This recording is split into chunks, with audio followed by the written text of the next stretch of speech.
મહાનગરપાલિકાનું general બોર્ડની બેઠકમાં સામેલ થનારા કોર્પોરેટરોને ચેક કરવામાં આવ્યા, જે મામલે વશરામ સાગઠિયાને ઘમાસાણ મચાવ્યું હતું અને કહ્યું કે હું કાંઈ થોડો આતંકવાદી છું તો મને ચેક કરવામાં આવી રહ્યો છે।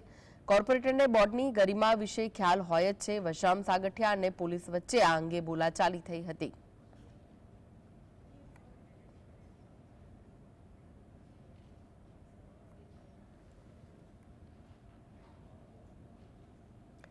तो आप જોઈ રહ્યા છો કે પોલીસ દ્વારા ચેકિંગ કરવામાં આવ્યું, ત્યારે વશરામ સાગઠિયાએ કહ્યું હતું કે હું થોડો આતંકવાદી છું તો મને ચેક કરવામાં આવે છે।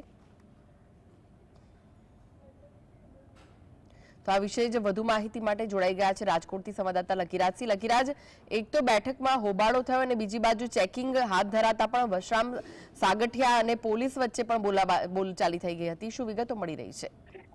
જે આપને જણાવ્યું છે કે રાજકોટ મહાનગરપાલિકાનું આજે જનરલ બોર્ડ મળ્યું હતું, જેમાં તમામ જે કોર્પોરેટરો જે રાજકોટ મહાનગરપાલિકાના જનરલ બોર્ડમાં સામેલ થવા માટે આવતા હતા તે દરમિયાન જે વિજિલન્સની ટીમ દ્વારા જે ચેકિંગ છે તે કરવામાં આવતું હતું, જેને લઈને જે વશરામ સાગઠિયા સહિતના જે વિપક્ષના નેતાઓ છે, વિપક્ષના કોર્પોરેટરો રાજકોટના 4 જ છે, તેમને પણ ચેક કરવામાં આવતા ક્યાંક ને ક્યાંક હોબાળો છે તે મચ્યો હતો। વશરામ સાગઠિયા વિપક્ષના નેતા દ્વારા તેવો આક્ષેપ કરવામાં આવ્યો હતો કે અમે આતંકવાદી નથી, અમે કોર્પોરેટર છીએ, રાજકોટના નગરસેવકો છીએ અને લોકોએ જ અમને ચૂક્યા અને અમે જે આવ્યા છીએ, પરંતુ ક્યાંક ને ક્યાંક જે રાજકોટ મહાનગરપાલિકાનું તંત્ર છે અમને આતંકવાદી સમજતી હોય તેવું લાગી રહ્યું છે, તેવું ક્યાંક ને ક્યાંક વશરામ સાગઠિયા દ્વારા નિવેદન છે તે આપવામાં આવ્યું હતું।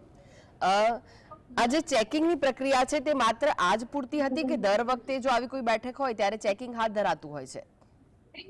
સામાન્ય દિવસોમાં આ પ્રકારનું ચેકિંગ છે તે કોઈ દિવસ જોવા નથી મળ્યું, પરંતુ આજે ક્યાંક ને ક્યાંક જે સત્તા પક્ષને તેવો ખ્યાલ હતો કે વિપક્ષ છે તે ક્યાંક ને ક્યાંક હોબાળો જનરલ બોર્ડમાં મચાવવાનો છે, જેને લઈને ચેકિંગ છે તે જે કરવામાં આવ્યું હતું તેવી વ્યક્તિત્વ ક્યાંક ને ક્યાંક ચર્ચા છે। બીજી તરફ જોવા જાય તો વશરામ સાગઠિયાના જે ખિસ્સામાંથી જે એક બે પ્રકારના જે પેમ્પલેટ છે તે પણ મળી આવ્યા હતા, કારણ કે જે જોઈ શકાય તો તે જ મુદ્દો તેમણે રાજકોટના જે જનરલ બોર્ડ જયારે શરૂ થયું ત્યારે પણ તેમના દ્વારા ઉઠાવવામાં આવ્યો હતો, પરંતુ દર વખતની જેમ આ વખતે પણ સત્તા પક્ષ દ્વારા તેમને બોલવા ન હતા દેવામાં આવ્યા।